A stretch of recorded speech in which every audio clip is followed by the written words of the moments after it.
Now in its 20th year, samu't saring pagkain, produkto at negosyo ang tampok sa MAFBEX 2026. Silipin natin yan sa Agenda Weekend Report ni Avia Zunic.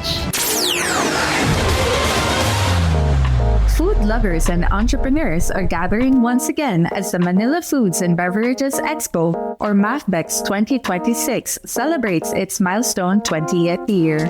Ginaganap ang pinakamalaking food and beverage trade show sa bansa mula June 10 hanggang 14 sa World Trade Center, Metro Manila sa Pasay City.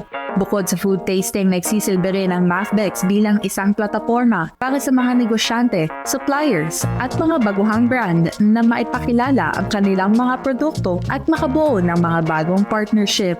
This year's edition highlights the latest trends and innovations in the food and beverage industry, bringing together local and international exhibitors under one roof.